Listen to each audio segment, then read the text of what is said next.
예배라는 주제로 듣는 설교 5번째 시간입니다. 제목은 이겁니다. 뜨겁게 신앙을 고백하라. 뜨겁게 신앙을 고백하라. 오늘 설교를 준비하기 위해서 제가 구글이라는 검색창에다가 사랑 고백이라고 한번 쳐봤습니다. 가장 먼저 제일 위에 뜨는 것이 있더군요. 상대방에게 사랑을 고백하는 방법. 이게 뜨더라고요. 위키하우라는 곳에서 제공하는 글이었는데요. 클릭을 해서 보니까 15단계로 고백하는 방법이 아주 디테일하게 나오더라고요. 고백을 앞두고 있는 사람 한번 참고해 보십시오. 일단 크게 3파트였어요. 첫 번째, 상황 판단하기. 사랑을 고백하기 전에 한 걸음 물러서서 이성적으로 생각을 하랍니다. 그리고 긴장을 품고 진심을 다해서 천천히 접근하라고요. 두 번째 파트는 이거예요. 분위기를 만들라. 단 둘이 있을 분위기를 만들고 그런 시간과 장소를 마련한 후 상대방에게 관심을 유발시키면서 고백 계획을 짜라고 해요.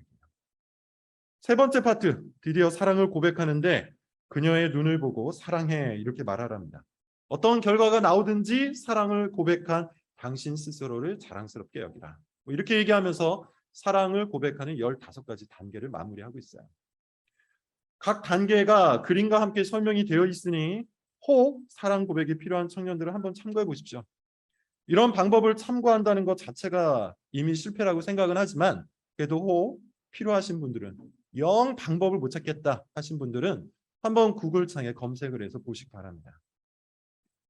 말하고 싶은 것은 이거예요. 우리가 누군가를 사랑한다면 그것을 고백하기 마련입니다. 고백을 해야 돼요. 연인이 되기 위해서는 사랑을 고백해야죠. 꽁꽁 숨기고 있으면 절대로 연인이 될 수가 없어요. 사랑 고백 없이 연인이 될 수는 없단 말입니다. 연인 관계를 유지하기 위해서도 사실 사랑 고백이 필요합니다. 사람의 마음은 시시각각 변하기 때문에 그리고 그것을 서로가 알기 때문에 우리는 때때로 그리고 할 수만 있으면 더욱더 자주 자신의 사랑을 고백해야 돼요. 그래서 사실은 부부 사이에 더 많은 사랑 고백이 필요합니다. 당신의 이런 행동이 사랑스럽다. 당신의 이런 성격이 사랑스럽다. 당신 그 자체가 사랑스럽다. 이런 사랑 고백이 부부 관계 안에서 더욱더 많이 필요하다는 겁니다. 사랑 고백은 사랑을 유지시키고요. 사랑을 확장하고 사랑을 참되게 만들기 때문이에요. 사랑이 고백되어야 한다는 것을 아주 잘 보여주는 성경 책이 있습니다. 아가서라는 책이에요. 아가서는 영어로 Song of Songs라고 하는데 노래 중에 노래라는 뜻이겠죠. 노래 중에 노래. 아가서는 솔로몬이 자신이 사랑하는 여인에게 자기 사랑을 한껏 고백하는 구절로 가득합니다. 아주 구체적이에요. 이 여인의 외모를 찬양하기도 하고 이 여인의 성품을 찬양하기도 해요. 그리고 자신의 마음, 사랑으로 가득 차 있는 자신의 마음이 어떠한지 아주 시적으로 적나라하게 표현합니다. 유명한 사랑 고백이 있죠. 2장 10절인데요. 나의 사랑 내 어여쁜 자야 나와 함께 가자. 한 번 정도는 들어보셨을 겁니다. 이 말이 아가서에서는 계속해서 반복돼요. 나의 사랑 내 어여쁜 자야 나와 함께 가자. 솔로몬은 연인을 향해서 자기의 그 사랑을 자기의 그 사랑의 마음을 한껏 고백을 해요. 성경의 근거에도 그렇고요. 일반 상식의 근거에도 그렇고 우리는 사랑 고백을 아낄 필요가 전혀 없습니다. 계속해서 말씀을 드리는 것처럼 부부 사이라면 사실 더욱더 그래요. 결혼을 하고 나면 더 이상 사랑 고백이 필요 없다고 생각하는 사람들이 있는데 틀렸습니다. 단언컨대 틀렸어요. 오히려 연애할 때보다 더 많은 사랑 고백이 필요합니다. 더 구체적인 사랑 고백이 있어야 돼요. 사랑을 많이 고백할수록 사랑이 커지고 사랑을 많이 고백할수록 그 사랑이 참되게 변하기 때문이에요. 사랑은 많은 면에서 신앙과 닮아 있습니다. 정확히 말하면 사랑은 신앙의 절정이죠. 예수님께서 이렇게 얘기하시는데 하나님을 사랑하고 이웃을 사랑하는 것이 사실 모든 율법의 요약이요 곧 신앙의 정수다. 이렇게 이야기해요. 그러므로 우리가 신앙한다는 것은 사실 사랑한다는 겁니다. 하나님을 사랑한다면 여러분은 하나님을 믿는 거야. 하나님으로부터 흘러나온 그 사랑을 갖고 이웃을 사랑한다면 마찬가지입니다. 여러분은 하나님을 믿는 겁니다. 반면 하나님을 믿는다고 생각하지만 사실 하나님에 대한 사랑이 전혀 없고 그 사랑으로부터 흘러나오는 이웃 사랑이 또한 전혀 없다면 여러분은 하나님을 믿는 게 아닙니다. 사랑과 신앙, 사랑과 믿음은 한 몸 관계예요. 그렇다면 사실 여러분 우리가 드리고 있는 이 예배도 사랑이 흘러 넘쳐야 되겠죠. 하나님을 향한 사랑 그리고 이웃을 향한 사랑으로 흘러 넘쳐야 정상이에요. 왜냐하면 예배는 바로 그 신앙의 핵심이기 때문이죠. 연인 관계로 치면 예배는 마치 데이트와 같습니다. 사랑하는 연인이라고 해도 각자의 일이 있기 때문에 매일 만날 수는 없죠. 늘 함께 있을 수는 없습니다. 그래서 어떻게 하죠? 보통은 시간을 정하고 약속을 정해서 데이트라는 것을 합니다. 데이트를 할 때 함께 식사를 하고요. 함께 영화를 보고 함께 손을 잡고 걸어요. 데이트 시간에 사랑이 흘러 넘치는 것이죠. 그렇다고 해서 평소에 사랑하지 않는 건 아닙니다. 데이트할 때 특별히 더욱더 사랑이 흘러 넘치는 거예요. 부부도 마찬가지입니다. 각자 생활에 치이다가 시간을 내서 데이트를 할 때 비로소 그 사랑을 확인하여 더욱더 흘러 넘치는 거예요. 조금 다른 말이지만 부부는요, 의도적으로 시간을 내서 데이트를 해야 돼요. 육아에 치여서 직장 때문에 집안일 때문에 바쁘다는 핑계로 데이트를 하지 않게 되면 그 사랑이 서서히 식기 마련입니다. 꼭 시간을 내서 단 둘이 있는 그런 데이트 시간을 만들 필요가 있어요. 그래야 서로의 사랑이 확인이 되고 확인된 사랑이 더욱더 흘러 넘치는 겁니다. 자, 다시 원래대로 돌아와 보자면 사랑하는 연인이나 부부가 시간과 장소를 정해서 마음껏 데이트를 하며 서로의 사랑을 확인하는 것처럼 예배도 똑같습니다. 그리스도인은 당연히 평상시에도 하나님을 사랑해야 되겠죠. 이웃을 사랑해야 돼요. 그러나 시간과 장소를 정해서 드리는 이 예배 시간에는 그 사랑을 확인함으로 더욱더 흘러 넘쳐야 됩니다. 데이트를 할 때처럼 미리 옷을 챙겨 입어야 되고요. 미리 약속 장소에 나와야 되고요. 미리 마음을 준비해야 됩니다. 사랑하는 사람과 첫 번째 데이트를 할 때 여러분 한번 떠올려 보십시오. 가물가물할 수도 있지만 그래도 그때의 그 감정과 그때의 그 모습들을 여러분 한번 상기를 해보세요. 얼마나 신경을 많이 썼습니까? 얼마나 준비를 많이 했습니까? 예배도 그래야 하는 것이죠. 예배는 하나님을 만나서 우리를 향한 하나님의 사랑을 확인하고 하나님에 대한 우리의 사랑을 고백하는 시간이기 때문에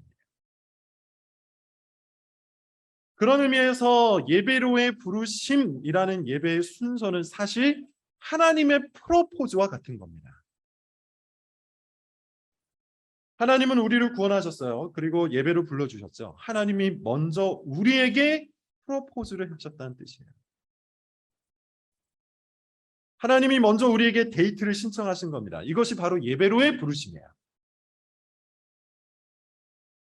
즉 예배로의 부르심은 하나님께서 우리를 사랑으로 초대하신 것이고 우리와 함께 데이트를 하시겠다고 선언을 하시는 겁니다.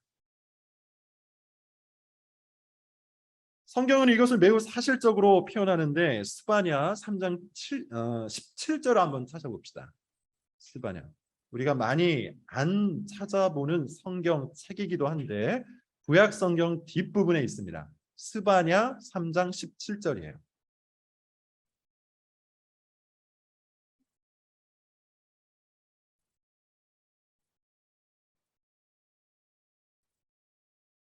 구약 성경 스바냐 3장 17절 우리 찾았으면 같이 읽겠습니다. 시작. 너의 하나님 여호와가 너의 가운데에 계시니 그는 구원을 베푸실 전능자시라.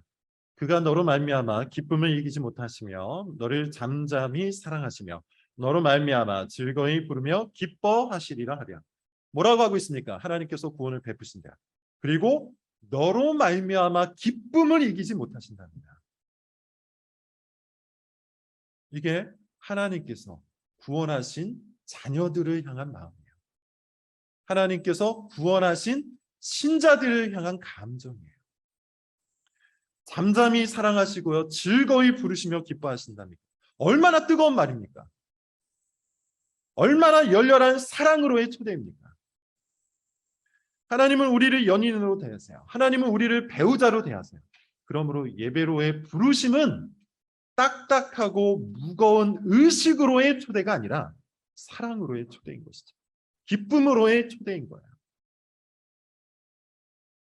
하나님의 프로포즈입니다.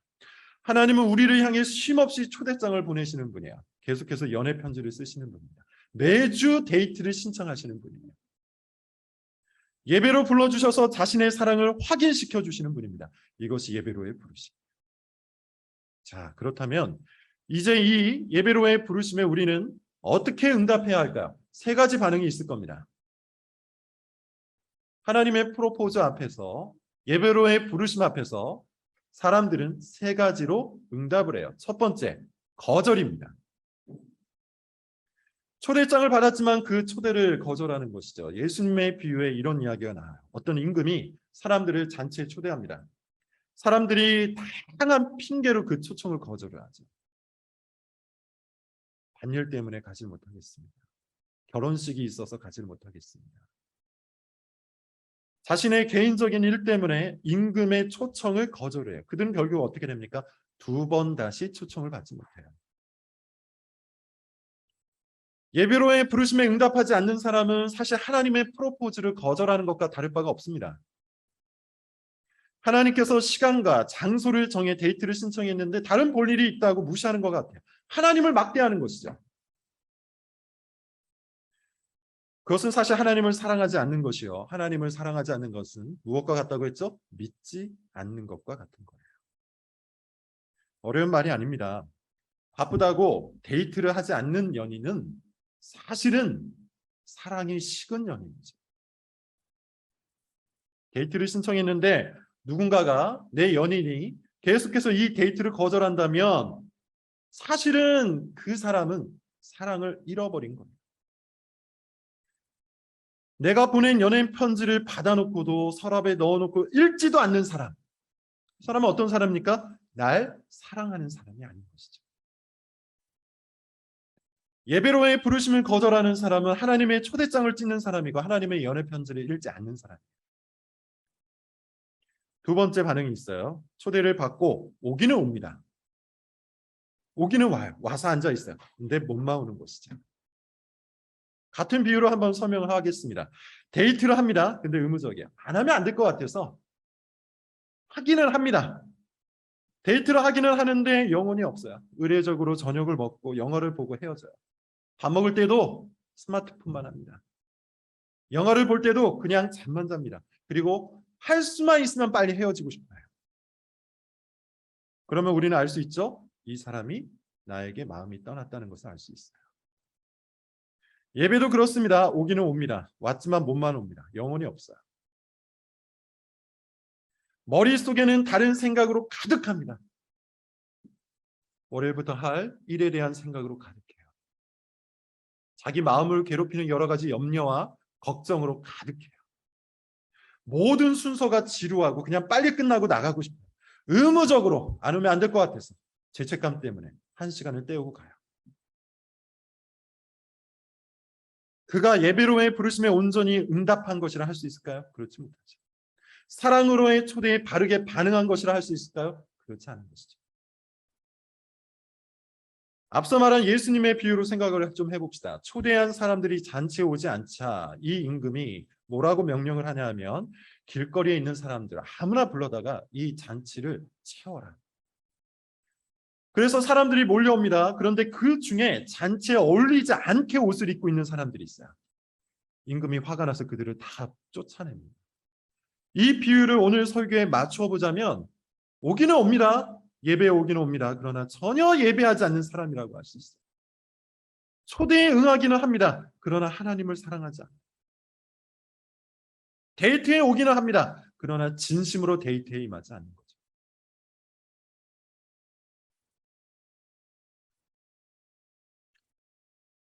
마찬가지로 그 역시 두 번 다시 잔치에 초대를 받지 못해요. 자, 마지막 반응. 사랑으로의 초대에 사랑으로 응답하는 경우죠. 하나님이 보내신 초대장, 곧 예배로의 부르심을 감사하는 마음으로 그 사랑을 표현하는 경우. 이것은 마치 데이트를 진심으로 즐기는 연인과 같은 겁니다. 연인과 눈을 맞추고요. 연인의 말에 집중을 해주고요. 연인의 농담에 크게 웃어주고 연인과 함께하는 것을 좋아해주는 그런 사람, 그런 반응. 이게 진정한 예배인 거죠. 하나님의 초대에 뜨겁게 반응하는 것, 하나님의 사랑 고백에 나도 열렬히 화답하는 것, 그것이 진짜 예배라는 거예요. 그런 의미에서 예배 순서에 꼭 필요한 요소가 있죠. 바로 신앙 고백입니다. 예배로의 부르심이 하나님의 프로포즈라면 신앙 고백은 그에 응답하는 우리의 사랑 고백이에요. 오늘 본문을 여러분 한번 보십시오. 오늘 본문은 많은 해석이 필요하지 않아요. 다윗의 노래인데 다윗이 우리에게 예배하라라고 명령하죠. 예배할지어다. 어떻게 예배하라고 합니까? 하나님께 영광과 능력을 돌리면서 예배하라. 하나님의 이름에 합당한 영광을 돌리고 거룩한 옷을 입고 예배하라고. 쉽게 말하자면 하나님에 대해 고백하고 하나님께 고백하며 예배하라는 겁니다. 어떤 의미에서는 당연한 것이죠. 예배한다는 것은 사실 높인다는 겁니다. 앙망하는 겁니다. 그렇다면 마땅히 우리가 왜 그를 높이고 있는지, 우리가 왜 그를 앙망하는지 이야기를 해야 돼요. 하나님에 대한 온전한 고백이 없는 예배는 그저 사람들의 종교 축제일 뿐이에요. 종교 의식일 뿐이에요. 미신일 뿐입니다. 이름을 알지 못하는 신을 섬기는 우상 숭배일 뿐이에요. 자, 사도행전 17장을 여러분 한번 찾아봅시다. 사도행전 17장 22절 23절을 보면 신앙 고백이 없는 예배가 어떠한 예배인지를 보여주는데 이렇습니다. 사도행전 17장 22절 23절 같이 한번 읽어볼게요. 시작. 바울이 아레오바고 가운데 서서 말하되 아덴 사람들아 너희를 보니 범사에 종교심이 많도다. 내가 두루 다니며 너희가 위하는 것들을 보다가 알지 못하는 신에게라고 새긴 단도 보았으니 그런즉 너희가 알지 못하고 위하는 그것을 내가 너에게 알게 하리라. 바울이 아덴이라는 도시에 갑니다. 그 유명한 그리스 아테네예요. 다 아시다시피 아테네는 신들의 도시입니다. 그곳에 가보니 신전들이 어마어마하게 많이 있었어요. 그래서 바울은 아덴 사람들에게 너희가 참 종교심이 많구나 이렇게 이야기를 합니다. 심지어 그 신전 중에는 어떤 신전까지 있었냐면 이름을 알지 못하는 신을 예배하는 신전까지 있었어요. 혹시라도 자기들이 놓친 신이 있을까 봐 만들어 놓았던 신전이에요. 신앙 고백이 없는 예배는 마치 이런 신전과 같은 겁니다. 사람들이 찾아와서 예배를 드려요. 기도도 해요. 찬양도 합니다. 헌금도 드려요. 모든 종교의식을 다 행해요. 그런데 정작 자기가 예배를 드리고 있는 그 신이 누군지 몰라요. 그 신의 성품이 어떠한지 몰라요. 그 신의 사역이 어떤 것인지 몰라요. 미신이죠. 우상숭배예요. 로맨스 스캠이라는 사기 여러분 아실 겁니다. 페이스북이나 인스타그램 같은 SNS를 통해 주로 일어나는 사기라고 하죠. 메신저로 사랑의 메시지를 마구잡이로 뿌리고 그러다 보면 외로운 누군가가 거기에 걸렸다. 누군가가 걸려들기 시작하면 이 사기꾼은 SNS를 통해서 미친 듯이 사랑 고백을 한다고 해요. 당연히 목적은 돈입니다. 그러다가 이런 말을 한다고 하죠. 자기가 유산으로 30억 정도 돈을 받았는데 그게 외국 은행에 묶여 있다. 1억이 있으면 신용이 확인이 되기 때문에 30억을 받을 수가 있는데 좀 내가 찍어주는 계좌번호로 보내줄 수 없는가? 말도 안 되는 이야기지만 사랑에 빠진 사람들은 돈을 내어준답니다. 돈을 받은 사람은 그 길로 잠적을 하고 돈을 준 사람은 그제서야 사기 당한 줄을 알게 된다고 하죠. 로맨스 스캠이라는 사기 수단입니다. 안타까운 일이지만 동시에 어리석은 일이기도 하죠. 한 번도 본 적이 없는, 얼굴 한 번 본 적이 없는 누구인지도 알지 못하는 그런 사람과 메신저로 사랑에 빠진 겁니다. 그런데 신앙 고백이 없는 예배가 바로 그런 거예요. 하나님이 어떤 분인지 몰라요. 하나님에 대해 아는 바가 없어요. 그런데 믿는데요. 그건 믿음이 아닌 거죠. 로맨스 스캠을 사랑이라고 말할 수 없는 것처럼 이런 것도 하나님 사랑이라고 말할 수 없는 거예요. 우리가 정말로 하나님을 사랑한다면, 우리가 정말로 하나님을 믿는다면, 우리가 믿는 바 하나님이 어떠한 분인지 우리는 온전한 신앙 고백을 드려야 합니다. 그래서 우리는 신앙 고백 시간에 사도신경을 말하는 것이고, 신앙 고백서를 고백하는 것이고, 시편을 읽는 겁니다. 우리가 믿는 바 하나님이 어떠한 분이신지를 말씀을 통해서, 교리를 통해서 확인하여 고백을 하는 겁니다. 특히 신앙 고백의 대표는 사도신경입니다. 사도신경은 사도들이 만든 신앙 고백이 아니고 사도들이 고백한 신앙 고백이에요. 성경에서 가르치는 신앙, 특히 신약의 사도들이 고백한 신앙을 초대교회가 정리를 한 겁니다. 사도신경을 라틴어로 크레도라고 하는데 나는 믿는다라는 뜻이에요. 나는 믿는다. 사도신경은 세 개의 크레도로 이루어집니다. 첫 번째는 성부 하나님과 우리의 창조에 관하여 믿는 것. 두 번째는 성자 예수님과 우리의 구원에 관해서 믿는 것. 세 번째는 성령 하나님과 우리의 성화에 관하여 믿는 것. 즉 삼위일체 하나님과 우리의 관계에 대한 믿음의 고백. 이게 사도신경이에요. 우리의 신앙은 실체가 없거나 내용이 없는 것이 아닙니다. 우리가 사랑하는 대상은 헛개비가 아닙니다. 우리는 이름을 알지 못하는 신을 예배하는 것이 아니라 살아계시고 역사하시는 하나님을 믿는 거예요. 우리를 창조하시고 구원하시고 인도하시는 삼위일체 하나님을 예배하는 겁니다. 그래서 예배 시간에, 예배의 요소에, 예배의 순서에 꼭 신앙 고백이 필요한 것이죠. 다른 신앙 고백서도 마찬가지입니다. 하이델베르크 교리문답 1문으로 이루어진 신앙 고백은 우리의 참된 위로와 평안을 고백하는데 그 대상이 바로 예수 그리스도인 거죠. 시편 23편은 우리의 목자가 되셔서 우리를 복되게 하시고 안전하게 하시고 인도해 주시는 하나님을 고백합니다. 우리는 신앙 고백을 통해 우리가 믿는 하나님이 어떠하신 분인지 정확하게 말합니다. 우리가 사랑하는 하나님께서 어떠한 분인지를 뜨겁게 고백을 합니다. 마지막 말을 여러분 기억하세요. 우리는 하나님을 뜨겁게 고백해야 돼요. 우리의 신앙 고백은 뜨거워야 해요. 열렬해야 합니다. 진심을 다해야 합니다. 두 가지 이유가 있어요. 첫 번째, 당연한 것인데 신앙 고백 시간은 우리의 사랑을 고백하는 시간이기 때문이죠. 그 누가 자기 사랑을 고백할 때 냉랭하고 건조하게 하겠습니까? 그 누가 사랑을 고백할 때 몸이 건조하게 하겠습니까? 사랑을 고백할 때는 누구든지 뜨겁게 하죠. 자신의 연애 편지를 사랑하는 연인, 사랑하는 배우자 앞에서 낭독을 한다고 한번 생각을 해보세요. 딱딱하고 차갑게 읽겠습니까? 아니면 뜨겁게 읽겠습니까? 왜 내가 당신을 사랑하는지, 당신의 어떤 면이 그렇게 사랑스러운지를 힘주어서 읽지 않겠어요? 마찬가지입니다. 우리의 신앙 고백은 하나님을 향한 사랑의 고백이기에 뜨거워야 됩니다. 두 번째, 우리가 뜨겁게 신앙 고백을 해야 하는 아주 중요한 이유.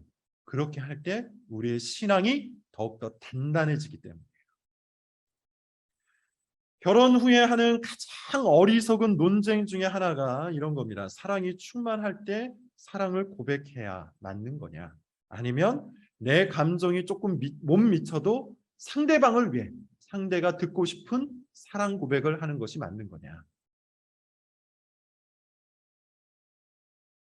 아주 어리석은 논쟁이죠. 결혼한 후에 이런 논쟁이 여러분 무슨 의미가 있습니까? 결혼한 후에는 그저 사랑을 많이 고백해 주는 것이 맞는 거예요.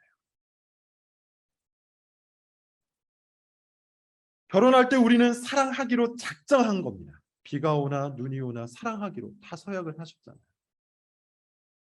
그러므로 우리는 사랑하기 때문에 고백하고 고백함으로 사랑을 하는 거예요. 하나님에 대한 사랑도 똑같습니다. 우리가 예수님을 믿고 구원을 받았다는 것은 비유컨대 하나님과 결혼을 한 겁니다. 하나님을 사랑하기로 작정한 것이고 무슨 일이 있어도 하나님과 사랑하기로 서약을 한 거예요. 이게 구원을 받았다는 말의 의미입니다. 그러니 내 감정이 어쩌고 저쩌고 하는 이 말이 얼마나 어리석은 말입니까? 그런 사람은 사랑을 감정이라고만 생각하는 거예요. 그러나 사랑은 감정이 전부가 아니죠. 특히 결혼한 후에는 더욱더 그렇습니다. 결혼한 후에는 감정과 의지의 선후 관계는 별로 중요하지 않아요. 감정으로 사랑하고 의지로 사랑하는 겁니다. 감정이 의지를 만드는 것이고 의지가 감정을 만드는 겁니다. 그러므로 하나님과 결혼한 우리는 하나님께 우리의 감정을 다해 사랑을 고백해야 합니다. 또 동시에 우리의 의지를 다해 사랑을 고백해야 하는 거예요.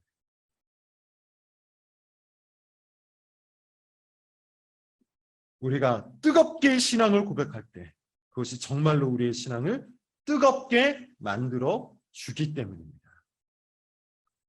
결론이에요. 이것 하나만을 여러분 기억하십시오. 예배로의 부르심은 하나님의 프로포즈입니다.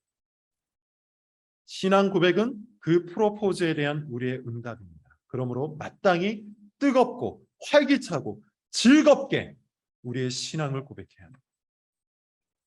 우리 교회 모든 예배가 그런 생명력 있는 예배가 될 수 있기를 바랍니다. 기도하겠습니다.